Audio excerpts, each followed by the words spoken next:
Peninsula was incorporated to Japan in 1910 and was under the Japanese administration until the end of the World War II, when Japan surrendered to the Allies. Korean people were not Japanese or Chinese. They had their own culture, tradition and language. In August 1945, USSR declared war on Japan and liberated Korea north of 38th parallel. US forces then moved into the south. By 1948, as a product of the Cold War between the Soviet Union and the United States, Korea was split into two regions with separate governments. Both claimed all of Korea. The conflict escalated into open warfare when North Korean forces supported by the Soviet Union and China moved into the south in June 1950. The United Nations Security Council authorized the formation and dispatch of UN forces to Korea. After the first 2 months of war, South Korean and US forces dispatched to Korea were on the point of defeat. The UN forces launched a counter-offensive,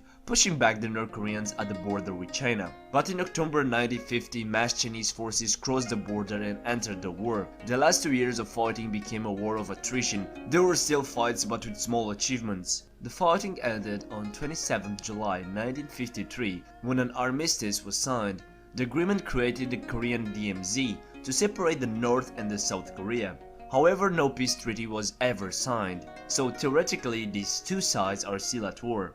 That's why there are two countries with the same people being separated because of different ideologies. Even after the communists fell in the Soviet Union where it started, and even after China reformed their communist ideologies, nowadays after 65 years since the end of the Korean War, North Korean administration is still using the old authoritarian behavior, forcing the people to live in propaganda and undevelopment. Meanwhile, South Koreans having the free of will living in a developed country due to the free market and open mind mentality.